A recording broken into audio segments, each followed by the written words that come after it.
In this week's bulletin, the aftermath of the French terrorist attack affects Christians in Africa. North Korea, still the toughest country to be a Christian. And the Adventist Church mourns a pioneer pastor and aviator. This is InFocus Christian News and Current Affairs. Welcome back to Record in Focus. I'm Jared Stackelroth, your host for today, and I'm joined by Sibel Coutet. How was your break, Sibel? Great, thank you, Jared. I had lots of fun with the kids, and my cousins came over from Switzerland, so we had a great time. Very nice. I just got back from Fiji, so I'm trying to get back into real time, not island time. It's fun. We've got a massive show lined up for you today. Kent is away, but before he left, he spoke to an expert on international religious freedom about some of the world's trouble spots and why religious freedom is so important. And the doc is in to tell us about demon sugar. That sounds scary. It does, Sibel, and I think I encountered a lot of sugar over the Christmas New Year's break, so I'm keen to see what he says. But first, the news. Thanks, Jared. At least 8 churches have been burned during riots in the former French colony, Niger. AFP reports a mob of up to 1,000 youths raged through the capital of Niamey, clashing with police. French businesses and pubs were also targeted. Meanwhile, around 255 Christians in Niger's second town, Zinda, were placed under military protection as the situation unfolded. The rioters are angry over the Charlie Hebdo cartoon depicting the Prophet Muhammad after the French terror attack. So far, 5 people have died and many more have been injured. And while the world's attention has been focused on the French attack, an estimated 2,000 people have been killed in Nigeria in what has been described as the deadliest massacre in the history of Boko Haram. The attack took place on January 3rd in the town of Baga, located on the Nigerian border with Chad. According to reports, extremists drove into villages and fired grenades and assault rifles on unsuspecting residents. Most of the victims are believed to be women, children, and elderly people who could not flee the attack. The Christian Post reports many Christians were also killed in the massacre. According to CNN International, bodies continued to litter the area several days after the attack. The Nigerian government, however, has played down the extent of the tragedy, saying no more than 150 people were killed. Thousands of young Christians from across the South Pacific region gathered in Toowoomba in the new year for the largest Pathfinder camporee ever to be held on Australia's soil. Pathfinders is a program run by the Seventh-day Adventist Church for young people that teaches them practical and spiritual life skills, incorporating camping and community service projects. The 2015 I Thirst Pathfinder camporee saw more than 8,000 youth from 14 countries march onto the Toowoomba showgrounds in disciplined units, dressed in their iconic uniforms and waving colourful flags. Water was a recurring motif at the camporee, with daytime activities including water slides and mud fights, and evening presentations focusing on the living water of Jesus Christ. Proceedings came to a fitting end on the final day of the program, with 70 young people baptized in front of their peers and thousands of others expressing their readiness to follow and serve Jesus. To make this decision to be baptized. And so, Alan, because of your faith in Jesus, it is privilege to baptize you today. In the name of the Father, the Son, and the Holy Spirit.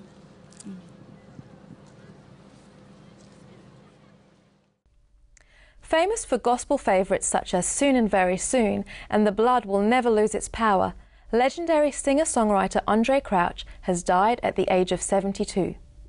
According to Time, Crouch, who wrote his first gospel song at 14, went on to receive 7 Grammys and is only one of a few gospel performers to have a star on Hollywood's Walk of Fame.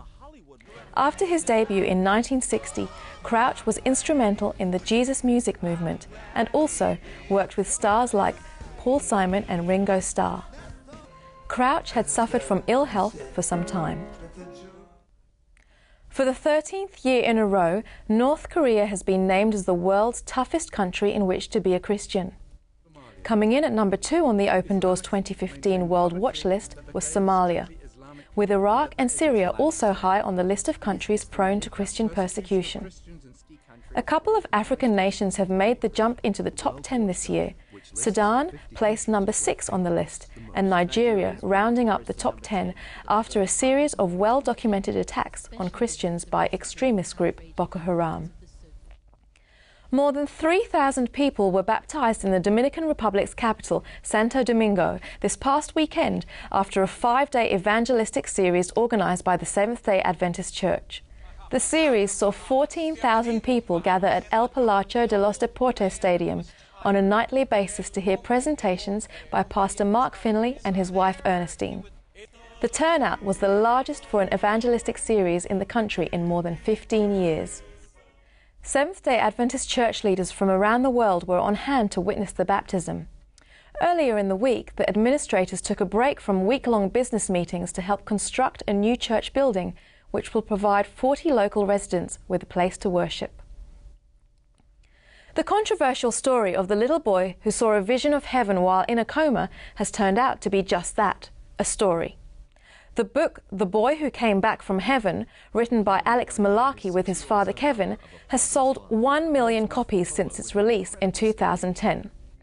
But according to Washington Post, Alex has recanted the tale, posting an open letter to Christian bookstores on the Pulpit and Pen website.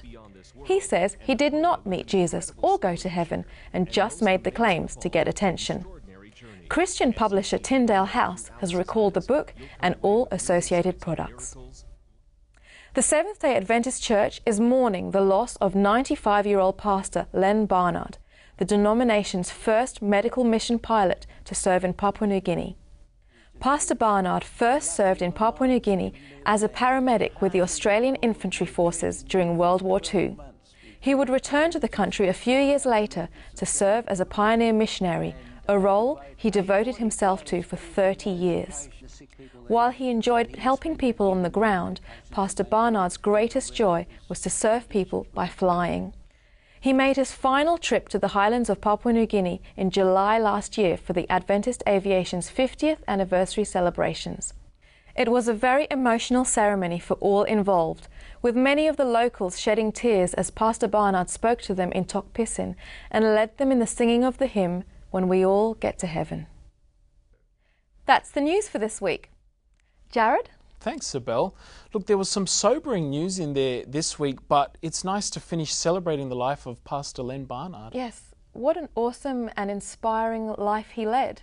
Definitely. And another sad death, Andre Crouch, yes, the famous gospel singer. I understand you actually sang with him. Wow. I did. Back in 1998, the choir I grew up in sang with him when he came to London. A great experience, It was an amazing experience. Yeah. Well, after the break, Demon Sugars with Danielle and the Doc. You don't want to miss it.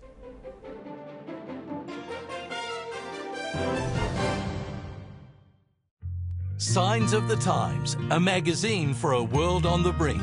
And this month in Signs, can you believe in a God that science cannot prove exists? Eat like a caveman or quit sugar. We review the latest diet trends, 50 Shades of Grey. First the novel, now the movie. And we answer life's big question, why are we here? All in this month's Signs of the Times. Subscribe to Signs today and change your life. Every week, It Is Written is available to millions of free-to-air viewers throughout Australia, New Zealand, New Guinea and the Pacific. It Is Written's Gary Kent regularly takes viewers to the far corners of the globe to report on new evidence and discoveries that confirm the Bible and Christian beliefs. It Is Written also provides medical care to remote Pacific Island communities. Join Gary Kent each week for It Is Written. See television guides in the It Is Written website for broadcast times. It Is Written with Gary Kent. It really is television that changes lives. Well, if you've got a bit of a sweet tooth, you may find that sugar is not as sweet as it sounds in all forms. Doc, good to have you with us. Hello, Danielle, and hello, everybody. Where are you right now? In a lounge room with your feet up? Lucky you. We're hard at work here, aren't we, Danielle? We are. We slave never our stop. way away, slave our lives away. Now, this information is not from me. I'm the messenger, so don't shoot you. From the Harvard Health Letter, which we quote often because it comes from Harvard University, the Americans' epicenter of medical news. That's right. And they have just done some research on sugar. Sugar. Now, there are two sorts of sugar. First of all, we have the well-known white sugar, or sucrose, which comes from cane sugar mainly, and we grow it up in Queensland and so forth. And we all know what this is. Very, very sweet indeed, but really useless because it's full of empty calories, only puts on weight. Yep. That's number one. Now, that, when you eat that in whatever form, and it's in lots and lots of foods we naturally eat, plus the stuff we put in our coffee and so forth, and that goes into the body, absorbed, and is immediately converted as a stuff in the blood or into the body to glucose. And that's disseminated immediately to all parts of the body, all organs, muscles, and so forth, and causes energy. So that's where we get energy from. Yep. Clear? Very good. That makes sense. Go for a walk every day. Yeah. Use up the sugar. Good idea. Now, a lot of people like to have an orange juice every morning or some fruit juice concentrated. They put it through their machine and stir it all up. And I even do that at home. You do that at home, yes. Now, we always thought it was good for us, didn't we? That's what we've been led to believe. And there's juice bars, of course, in the shopping centres. You know, absolutely. Juice bars and so on. But according to this latest report, this contains a different sort of sugar called fructose, F-R-U-C-T-O-S-E. Now, fructose, absorbed by the gut, goes to the body, and inside the body is immediately broken down into two component parts. One part, 50%, is glucose, which is used up when you go for a walk and all that sort of thing. Energy. Talk, walk around, etc. The other 50% is converted almost immediately to fat, F-A-T, demon fat, which we don't want. It happens within minutes. So what these guys are trying to tell us now, it's good for you. Fructose is good for you when you have it as an orange, as such. Eat it raw. Yeah. Don't have it as juice. And that applies to all the fruits, according to what the health letter says. And is that because it's then concentrated once it's juiced? Yeah, because it's so concentrated. You're getting the concentrated form. As it is, you're getting the fructose plus fibre, and that combination is quite good. Yeah. So to get a glass of orange juice, you've got to use about 4 or 5 oranges, don't you? Yeah, that's right. So for what it's worth, believe it or not, I don't really care what you do, but I prefer to eat an orange rather than have orange juice or any sort of juice. So it's up to you, and just another angle on life and the food we eat. But fruit, of course, is very, very good. So that plus walking every day, plenty of fluid, 8 hours sleep a night, and we're the healthiest creature on planet Earth. What about you? Like my orange? I I'll do give it like to you. your I'll orange. sell it to you. I actually love a nice peach. So maybe one of you guys can go and grab me one while we go to the break. Okay. Love you all. See you next time.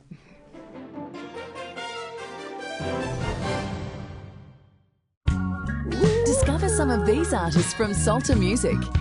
Anna Weatherup. Oh, people get ready for the train to Jordan. Castles in Air. Like watchmen wait for the morning light.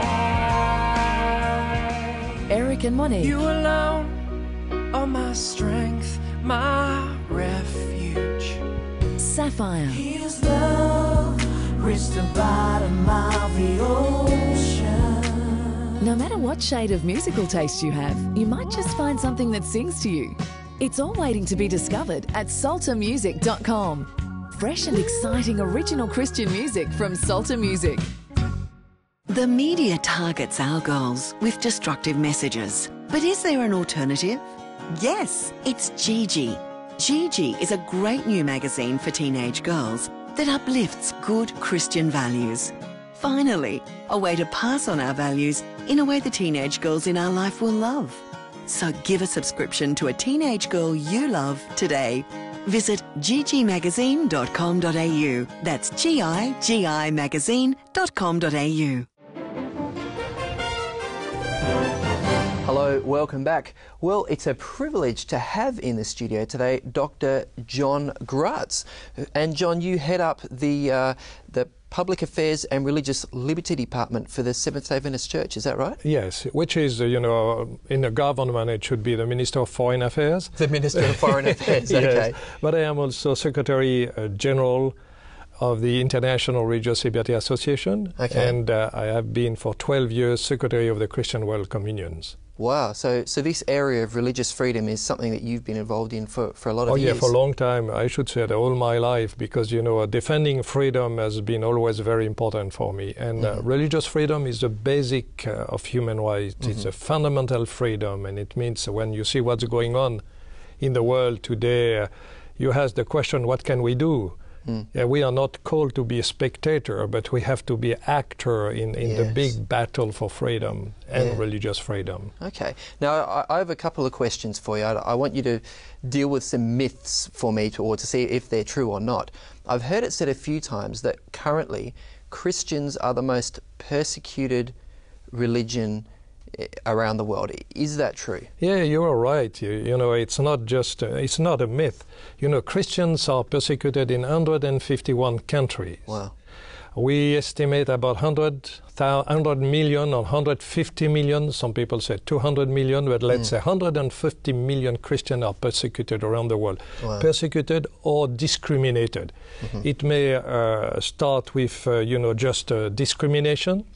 Then after it becomes a persecution in the way that they kill people, or they beheaded them, or they crucified them, or they burned their house, they burned them alive. You have all kind of stories. It's just terrible.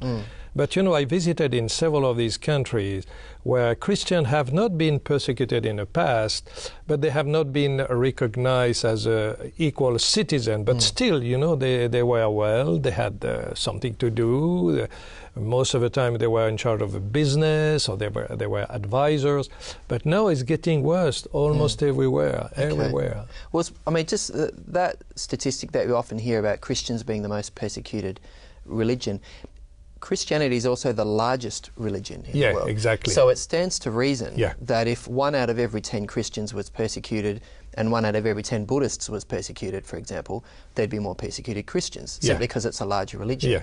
Are Christians actually discriminated against more per capita when you consider per head of, or is it just, is the fact that Christians are more persecuted just a factor of Christians being larger in the first place? Yeah, but that's not just that, you know.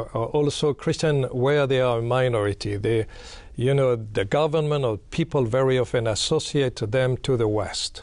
It means when you have a war, like a war in Middle East, a Iraqi war, and so on, if you are a Christian living in some part of Indonesia where I met people, you know, people look at you as a potential spy, as a potential enemy. You are friend with our enemies.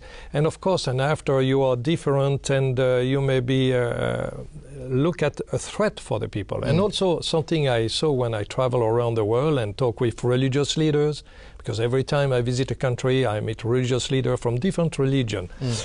You know, when you are open with them and you feel that every religion in the world feel they are threatened, they are attacked. Yes. It means the Muslim feel they are attacked. Well, and atheists too often feel very attacked, surrounded by all these religionists. Yeah, the Muslims say, look what's going on in Middle East, you came to Iraq, you came in, and you attacked us. And you can explain, but that's not really a religious war. But still for them, yes, you are Christian, you attack us.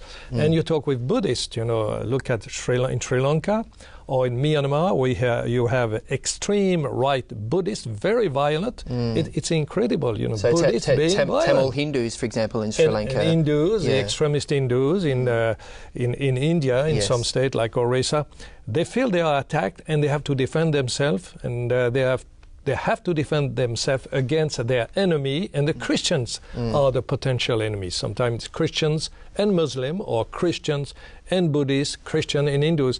It means that at the end, every religion in one way or another could say that we are persecuted. But Christians are more persecuted, that's true. As you say, because they are everywhere, but also because no country defend Christian. You know, I spent several time at the United Nations. And the United Nations, if you say something against Islam, you have 55 countries. They will react. The OIC. They will block everything, yes. If you say something against Buddhism, you have 5, 6, 7 countries plus the ally. They will react. If you say something against the Christians who are accused of proselytism and so on, no one would say anything. It means it plays also an important role. You know that in a country, if the Muslims are attacked, you will have to deal with several very rich and powerful countries. It's not the case with the Christian. Okay. And they feel in many places, they feel totally isolated. This is why I said, they should know that they are not alone. We pray for them, and it's so important to pray for them, to visit their government, to defend them in the right way, of course. And defending religious freedom, you defend them. Well, what is the right way? Because let's talk about that. Because I have to admit, John, that I haven't seen very many press releases coming out from the International Religious Liberty Association or Public Affairs and Religious Liberty making big public statements saying we condemn this or we support this.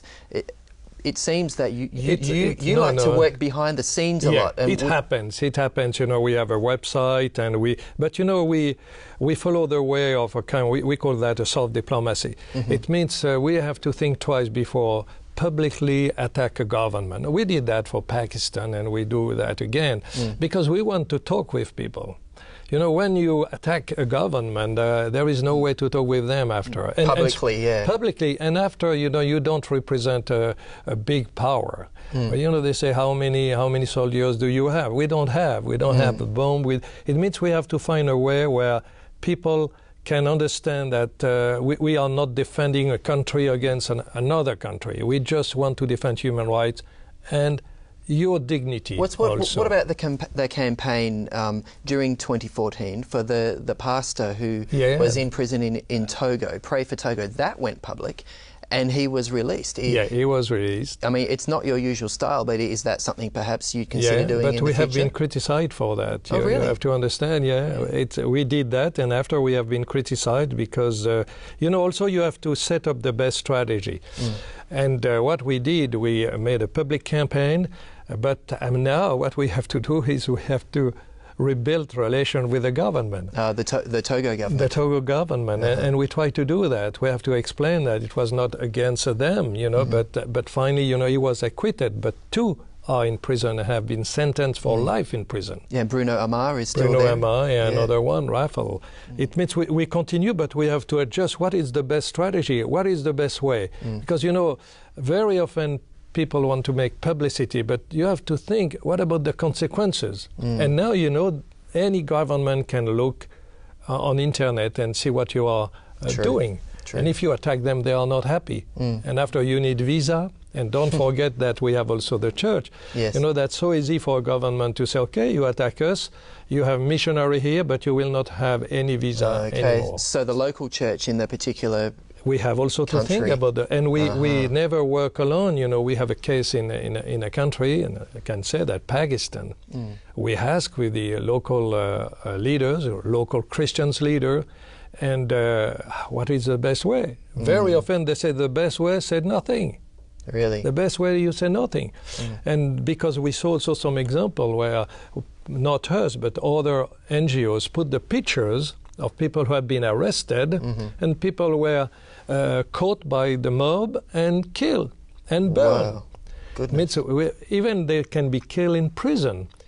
It means you have really, we try to work on the diplomatic level and try to build relations, and we say, what can, like Bruno Amar, he has been sentenced for life in prison. Now it's done. You cannot say anything. There is a judgment. You can just wait. What would be the next step? Maybe go to appeal. But you know how it works. You may not be very optimistic. Means you have to find, is there another way, like an amnesty or something like that? A pardon. A pardon. And to get that, you have to build good relations. Boy. At least you have to talk with the authorities. It's tricky stuff. Yeah, it's tricky, yeah. Now, we are just about out of time. But obviously, you're not always in a position to go public. But what about an individual Christian believer, and even not a Christian, even someone who's just concerned about issues of human rights and religious freedom? There are many things you can do. What can we do as individuals? Yeah, this is what I'm traveling around the world, and I would like to have a strong association in Australia, a strong association for religious freedom. We just started an association in Papua New Guinea. Okay, this is a branch of the International Religious Liberty Association? Yeah, it could be the Australian Religious Liberty Association being partner with us. And as association, you have more freedom to defend people, and you can find the best way, you know. And of course, you know, sending letter. We talk about Bruno Hama. We cannot do that at the world level, but every individual can send letter to him or to his church there. And there are many things we can do, many things. And I think the worst is to do nothing. Yeah. And also, you know, this is what we are doing, organizing big event. You know, we put 45,000 people in a stadium. No other church, no other organization has never done that. You know, since 2006 until now, we put 260,000 people in several gatherings on the 5 continents. Wow. It means no organization has never done. It means you can do something. You can ask people to support the action of the association, or just, you know, to defend religious freedom. What we did in Papua New Guinea, in Brazil, and where we have 30,000 people. Wow. You know, we say we love religious freedom. We want to keep it. Thank you, our country, for religious freedom. Just to take an example, you know, you are living in Australia. Yes. You have no problem. You have a school, beautiful hospital, churches, and so on. No one came and killed your pastor and so on. And you know that if it happens, the police will come, protect you. Yes. But why? Ask the question, why? What did you do for that? Oh, it's just blessed by it. It's just blessed. Do it anything, means when you receive a gift, you have to say thank you. And this is why, time to time, we should say thank you to our country, thank you to Australia for religious freedom, and send a strong message around the world. We love religious freedom. We want to keep it. Wow. Hey, thanks so much for those insights. Really appreciate it. And if you'd like to know more about the International Religious Liberty Association, you can check it out at their website, irla.org. Did I get that right? Yeah, exactly. Yeah. Thanks so much for your time, Dr. John Gratz. Thank you, Ken. Thank you very much. We'll see you after the break.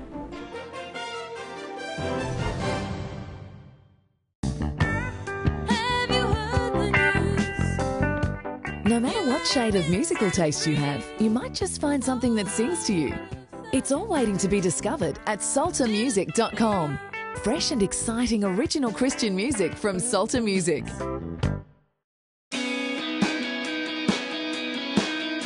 So you think you've got your future all planned out, right? Or maybe you're not sure yet what you want to do, who you want to be, but whatever path you choose to study, a great education matters. Because it doesn't just help you get a great job, it helps you prepare for what life can throw at you and live a great life. Avondale. It's education designed for life.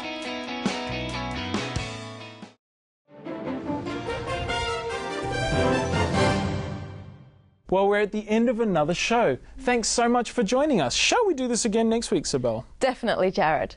And we hope you'll be joining us too. That's right. If you can't wait that long, however, and need an InFocus fix, just go to record.net.au.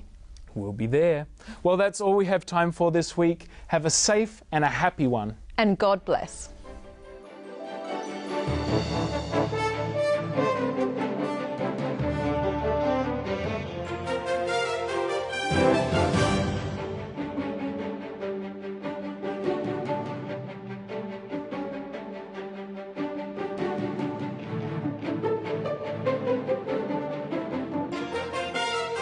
Thank you.